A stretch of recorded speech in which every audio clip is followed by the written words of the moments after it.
So we'll call out the names. If you could come forward, collect your certificates.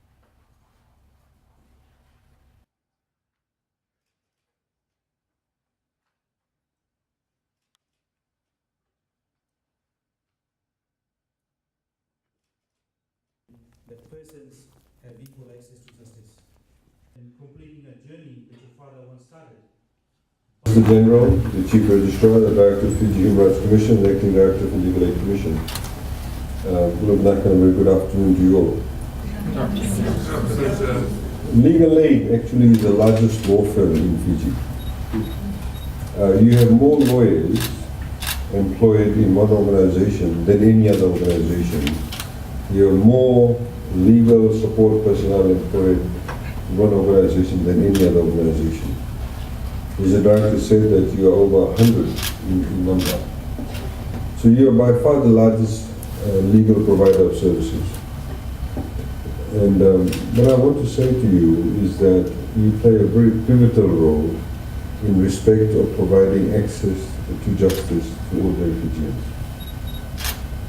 As you know that under the Fijian Constitution, there is now a constitutional requirement to have a legal aid commission. Previously, there was no such requirement.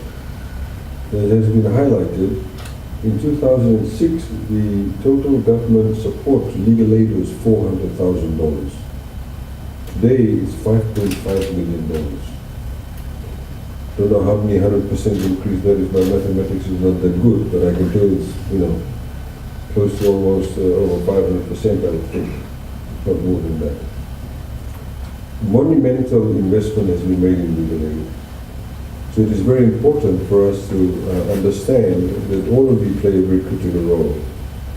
On many occasions I have said, whenever I've spoken to many different organizations, in particular where there are people with qualifications that requires them to have professional services, we should never underestimate people who do not necessarily, for example, in their case, have legal or don't have legal qualifications.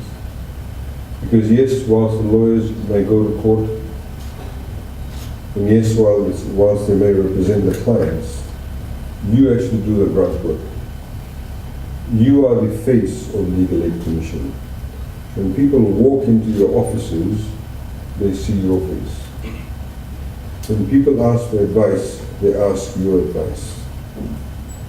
When people ask for any form of direction, where to go, who to talk to, perhaps what they should do next, you are the ones actually dealing with them. So you actually make that entire difference to that $5.5 million.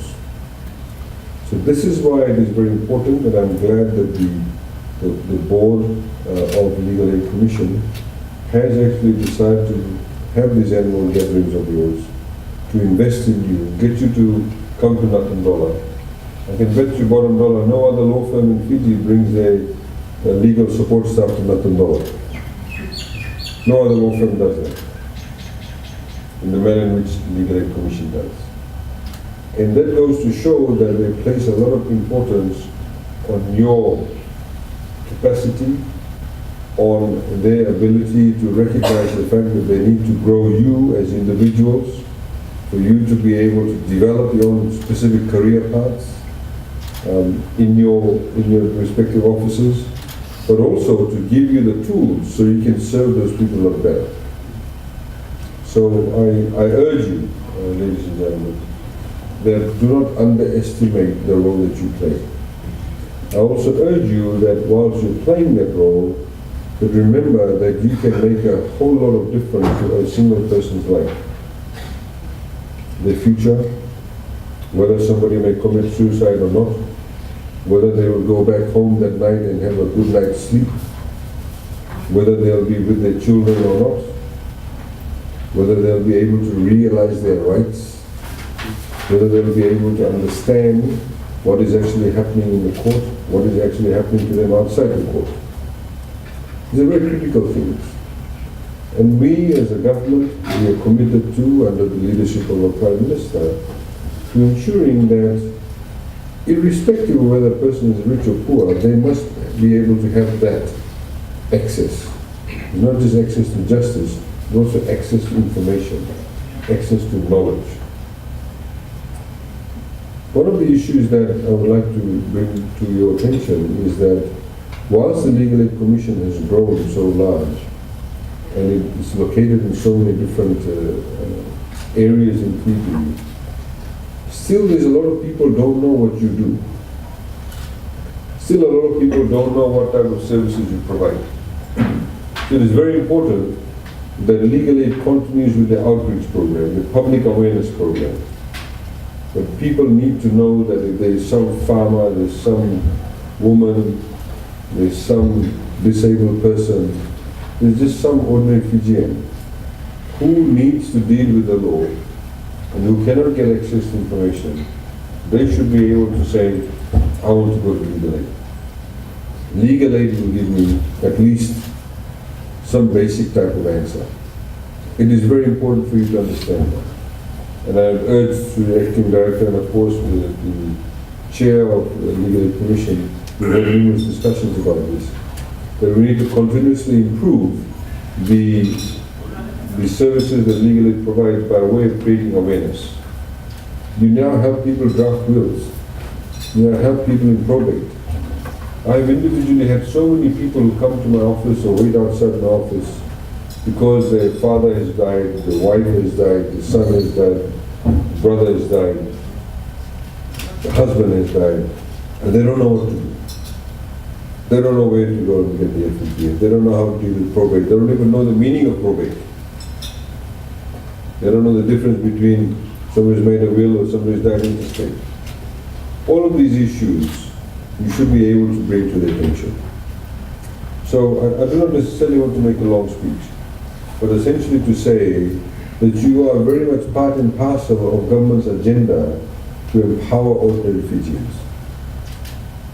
There are so many things that are happening in Fiji at the moment that people never thought of even 10 years ago could happen in Fiji. You know, I had somebody the other day who said to me, he said, hey, you have to make Fiji like overseas. But there are many things that are happening, many facilities, amenities, infrastructure, that actually should have been implemented in Fiji decades ago, but it hasn't been. So we are fast-tracking those things. We also at the same time, now we have increased funding to the Fiji Human Rights and Anti-Discrimination Commission. And as you could see in the papers, the past 1 week, the director and his team have been having meetings with NGOs, with the Commissioner of Police, and various other actors, including the judiciary, to create awareness about people's rights. But also at the same time, you must also understand that unfortunately, that there are some people in Fiji, because they view everything from a political perspective, they want to politicize everything. So the question that the acting director was talking about, somebody from an NGO, is many of these NGOs have not moved along. They were in the mode of always criticizing government about a particular thing, and now that government has moved along and done all these positive things, they're still caught in the time warp. So just please remember that when you are providing services, you're not doing it for political reasons. You are doing it because it is necessary. You are doing so because government has given the funding to enable you to do so. So you must treat everybody alike.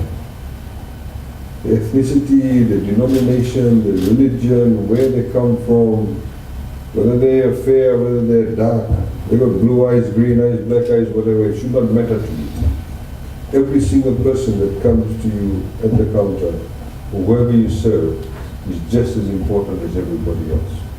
Must remember that, please. It's very fundamental. All countries in this world that we call great have become great because they have had that policy. Because at least legally and formally they have had that policy. So equality and common citizenry is very, very important. And you must provide that service. If somebody cannot speak very well in English, make sure you get somebody who can speak the language that they can speak. You can give them the best advice. And there is actually an atmosphere at the moment of politicizing issues.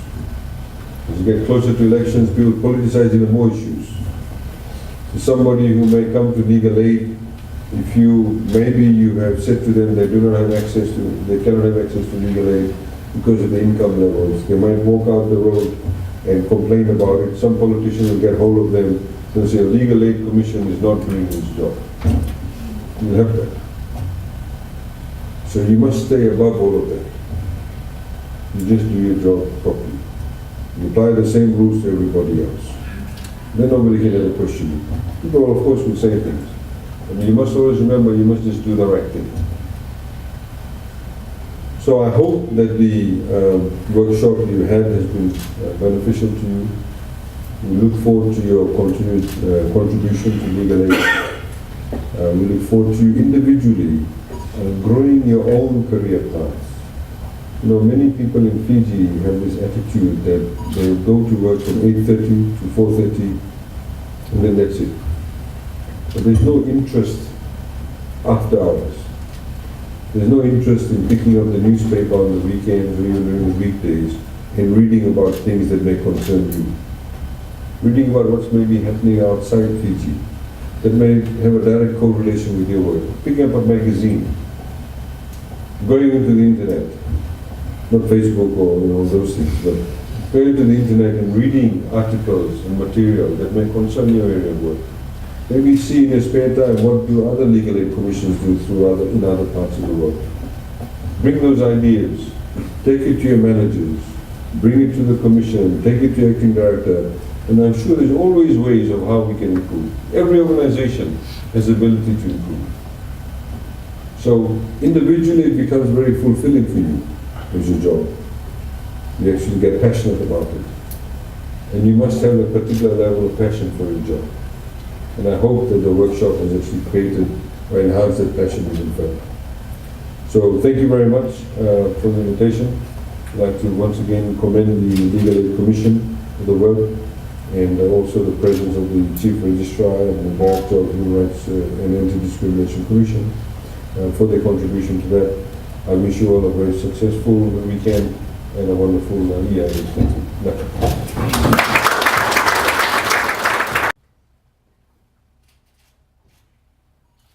Priya Ram, Sabu Sabu Office.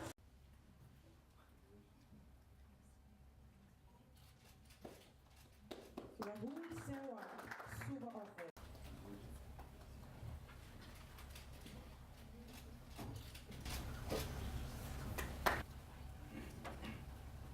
Mary Saini Musuka.